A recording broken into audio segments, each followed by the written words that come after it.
In the 1950s, the United States government secretly approved a program, not to study weapons, but to study the human mind. People were drugged, memories were erased, lives were permanently damaged. Most of the files were destroyed, but some survived. This is not a conspiracy. This is MK Ultra, when the human mind became a weapon. For years, it was dismissed as paranoia, mind control, secret experiments, human testing, until official documents proved it was all real. This is the true story of MK Ultra, a classified program run by Central Intelligence Agency. And what happened when the government decided the human mind was just another battlefield? The fear that started everything. In the early 1950s, the Cold War was not only about bombs and missiles, it was about control. American intelligence feared the Soviet Union had discovered a way to break prisoners psychologically, extract information without consent, rewrite beliefs. The fear had a name: brainwashing.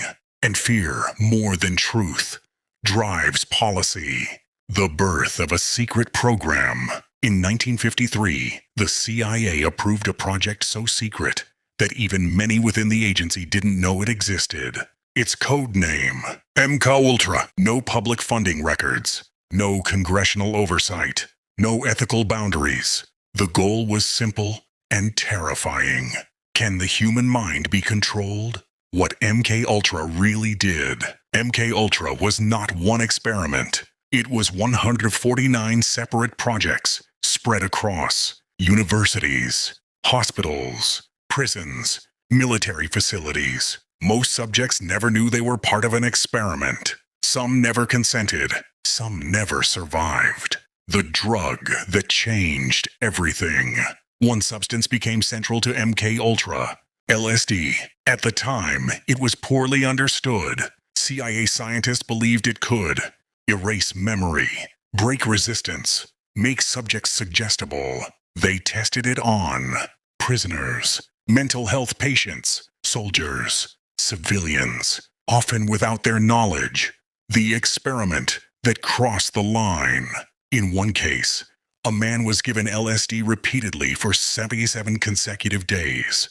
He was not told why. He was not told when it would stop. He was observed as his personality slowly dissolved. Operation Midnight Climax. One of the darkest sub-projects involved safe houses. The CIA rented apartments in major cities. They hired prostitutes to lure men inside. The men were secretly drugged, observed through one-way mirrors, recorded. No consent, no follow-up. No accountability. The purpose? To see how easily behavior could be manipulated. When experiments became fatal. In 1953, a scientist named Frank Olson attended a CIA retreat. Without his knowledge, he was dosed with LSD. Days later, he became paranoid, confused, terrified. 9 days later, he fell from a hotel window. His death was ruled a suicide. Decades later, an autopsy revealed injuries before the fall. The case was quietly reopened. No one was charged. The files that shouldn't exist. In 1973, as the Watergate scandal unfolded, CIA Director Richard Helms ordered the destruction of MK Ultra files. Thousands of documents were burned, but he missed some. About 20,000 pages survived by accident. They told a story far worse than rumors ever did. What the government admitted. In the 1970s, Congress investigated. The CIA admitted illegal human experimentation, use of drugs without consent, destruction of evidence. But they claimed they didn't know the full extent. That excuse convinced no one. The people who were never supposed to remember. For years, MK Ultra existed only on paper. Codes, budgets, memos. But behind every experiment was a human being. And some of them survived long enough to speak. The patients who never agreed. Many MK-Ultra experiments took place in mental hospitals. Patients were chosen for one reason: they would not be believed. Doctors administered LSD, mescaline, barbiturates, electroshock therapy, often in combination, often repeatedly. Some patients were kept under the influence of drugs for weeks or months. One survivor later said, "They didn't try to cure us. They tried to erase us." Electroshock as a weapon. One of the most disturbing practices involved extreme electroconvulsive therapy. Not for treatment, for destruction. Patients were shocked far beyond medical limits. Memories were wiped. Personalities fractured. Speech patterns erased. Doctors documented how long it took for identity to collapse. Not to heal, to control. The children. No one protected. Some experiments involved children, orphans, children with behavioral issues, children whose parents trusted the system. They were exposed to sensory deprivation, drugs, psychological conditioning. Years later, some remembered fragments, others remembered nothing, but their lives never fully recovered. Prisons and the perfect test subjects. Prisons offered something the CIA wanted: control. Inmates were offered reduced sentences in exchange for participation. They were not told the risks. Some were drugged daily. Others subjected to isolation and psychological pressure. Records show several inmates suffered permanent mental damage. No compensation followed. The survivors who tried to speak. By the late 1960s, some victims began reporting similar experiences: drugging without consent, memory loss, nightmares, a sense of being programmed. They were dismissed as unstable, which was convenient. When the public finally learned, in 1975, U.S. Congress began investigating intelligence abuses. Under oath, CIA officials admitted human experiments occurred. Consent was often not obtained. Records were destroyed. But they claimed the program had ended years earlier. The hearings shocked the public, but they revealed only fragments, because most evidence was already gone. The question of accountability. No senior CIA official went to prison. No doctors lost their licenses. No full list of victims was released. Instead, a few families received quiet settlements. A public apology was issued. The case faded from headlines. Justice never arrived. Did MKUltra really end? Officially, MKUltra was terminated in 1973. But former insiders say the research didn't stop. It evolved. New names, new oversight structures, more secrecy. The goal never changed. Understanding influence, behavior, control, the lasting damage. Many victims never recovered.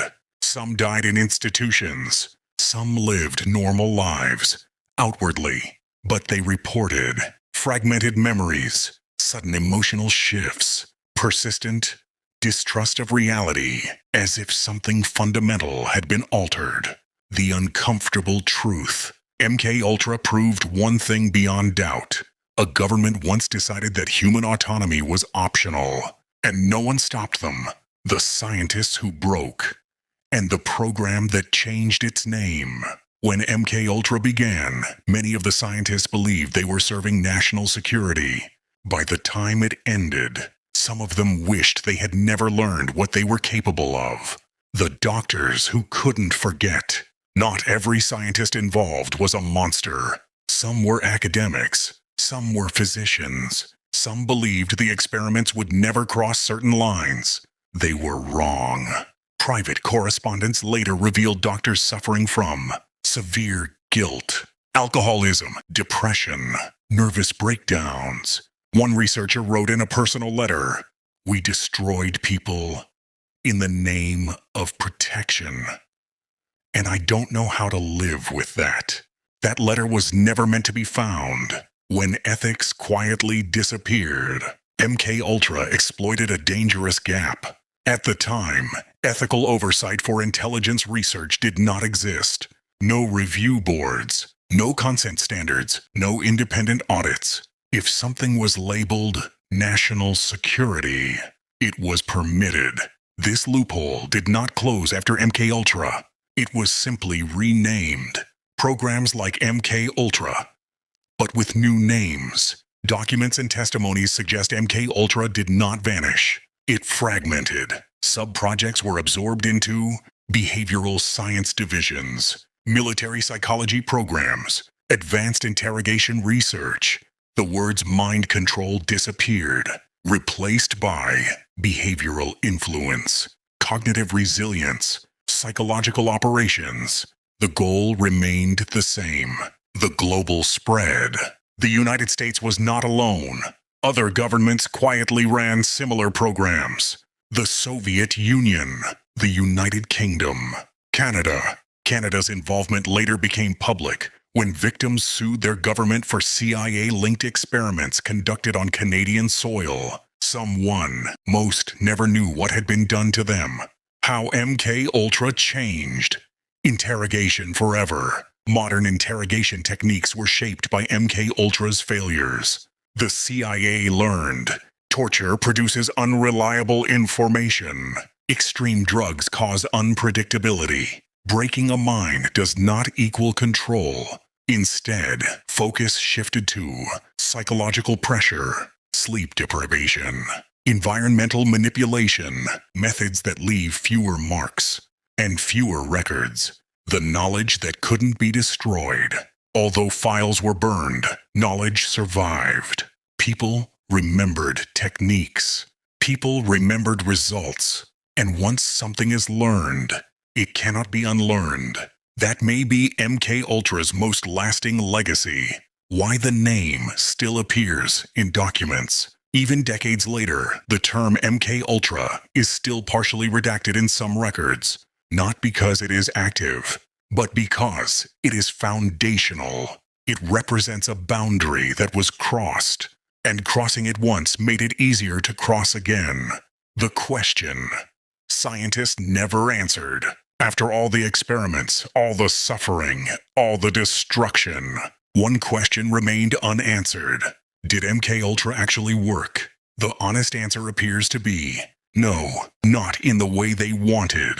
But it proved something else. That the human mind can be damaged more easily than controlled. The fear that replaced ambition. By the end of the program, fear replaced curiosity. Fear of public discovery, legal consequences, moral judgment, and fear of what they had already done. The program that should have ended everything. By the time MKUltra officially ended, the damage had already been done, not just to the victims, but to the idea that there were lines governments would never cross. Why MKUltra was different. History is full of secret programs, weapons tests, surveillance, covert operations. MKUltra was different for one reason. It did not target enemies. It targeted people who trusted the system. Patients, soldiers, students, citizens. That made it more dangerous than any weapon. The lesson governments quietly learned. Behind closed doors, intelligence agencies drew conclusions, not moral conclusions, practical ones. They learned that extreme methods draw attention. Victims eventually speak. Paper trails are dangerous. So the methods changed. The ambition did not. From control to influence. After MKUltra, the language shifted. No more mind control. Instead, behavioral influence, psychological operations, cognitive shaping. The goal became subtler. Not to break the mind, but to nudge it. To guide choices without force. To shape belief without drugs. The technology factor. Unlike the 1950s, modern tools do not require laboratories or syringes. They require data, algorithms, repetition, environment. What once needed LSD and electroshock can now be attempted through information exposure. The scale is larger. The fingerprints are smaller. Why? Accountability never came. Despite public outrage, MK Ultra ended quietly. No trials, no prison sentences, no full victim list. Why? Because prosecuting it would have meant admitting crimes at the highest levels, systemic ethical collapse, long-term damage to innocent lives. So responsibility was diluted. Blame was spread thin. Justice never arrived. The survivors. Final reality. Many survivors never received answers. Some never learned why their lives fractured. Others learned too late. They carried broken memories, lost years, permanent distrust of authority, and the knowledge that what happened to them was not an accident. Why MK Ultra still matters. MK Ultra is not terrifying because it happened. It is terrifying because it worked long enough to continue. Not successfully, but quietly. It proved that secrecy protects abuse. Fear overrides ethics. Ends are used to justify anything. Those lessons did not disappear. The question we avoid, the most uncomfortable question is not, could this happen again? It is, how would we recognize it if it did? Because this time, it would not look like MK Ultra. It would look cleaner, legal, scientific, necessary. The last line. MK Ultra ended on paper, but the mindset that created it did not. And as long as power fears loss of control, the temptation will return. MK Ultra was not a theory. It was real. It was funded. And it happened to people who never agreed. Most of the files were destroyed. Most of the names were erased. And most of the victims were never heard from again. The program ended on paper, but the knowledge did not. And the most dangerous question remains. If this happened once, how would we know if it ever happened again?